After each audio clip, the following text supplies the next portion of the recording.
Oh, boys and girls, and welcome. Who are you? I'm Paul Revere. No, you're not. Well, I'm pretending to be Paul Revere. Yeah, right. You're not very good. You're really old.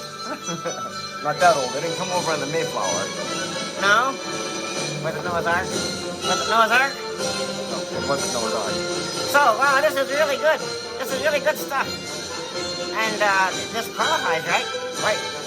We have a whole brand new program specifically designed to meet the goals of the Massachusetts curriculum framework for grades 3 and below. So for grade 3, our Paul Revere show is, well, I think it's pretty good. No, because you're not good. So it's music, it's ventriloquism, and education. It's about Paul Revere, right? It's about Paul Revere. That's right, Paul Revere.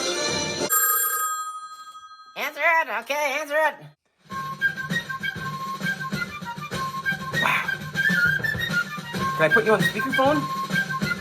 Really? Yeah, okay, go ahead. This is an expert on Paul Revere. Listen, my children, and you shall hear of the midnight ride of Paul Revere.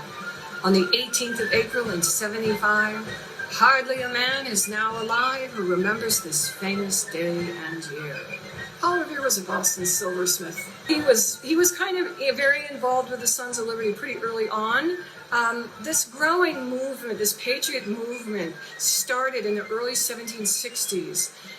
It started with a man named Samuel Adams, who was a troublemaker and a very, very strong believer in this idea, this crazy idea, that one day all the colonies should be independent and self-governing. General Gage was attempting to disarm the Sons of Liberty.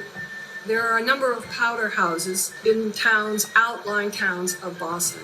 General Gage wanted to seize the munitions, and he heard that there was an enormous supply of munitions in Concord, and that is the case.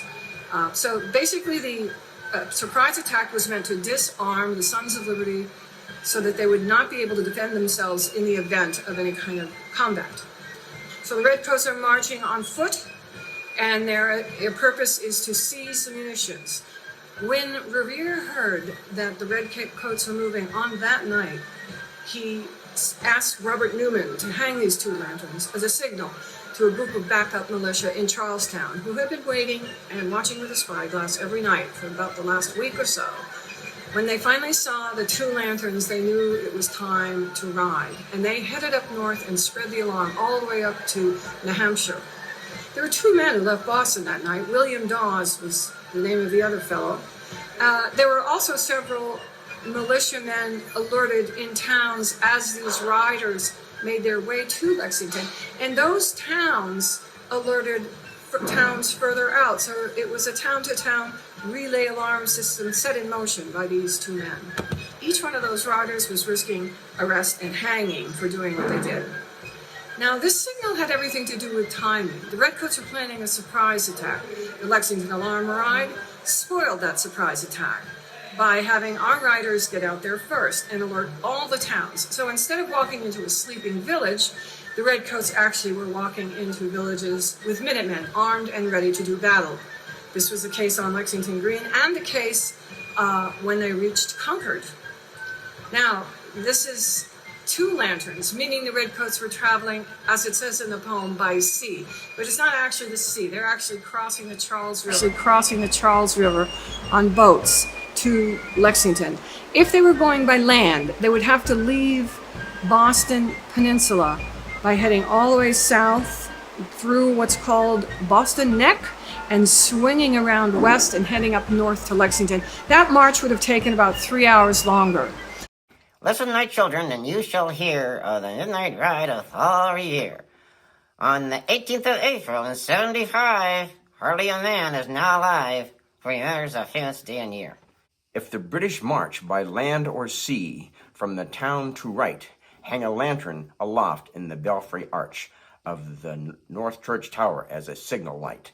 1 if by land, and 2 if by sea, and I on the opposite shore will be. Ready to ride and spread the alarm through every Middlesex village and farm. For the country folk to be up and to arm. Can you read this? No. says, why is Massachusetts important to the nation's history? And why? Well, Massachusetts is the site of many important episodes in U.S. history. It was a focal point of the American Revolution, the Industrial Revolution, the abolitionist movement, and the development of American arts and media. On top of that, the city, Boston, is home to a lot of American first, the country's first public high school and elementary school, the country's first public park, and the country's first subway system.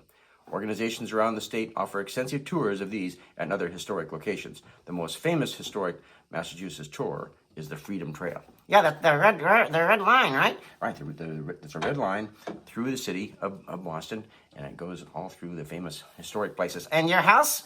Well, not my house, Paul Revere's house. Oh, yeah, right. Who are you? I'm Paul Revere. No, you're not. Well, I'm pretending to be Paul Revere, and I'm trying to learn all about the history and become a good Paul Revere so we can do performances. And we have performances coming up where we're going to present Paul Revere and Friends. Oh, yeah, Paul Revere and Friends. How did different views about the fairness of taxes and government lead to the American Revolution? I don't know. What does it say?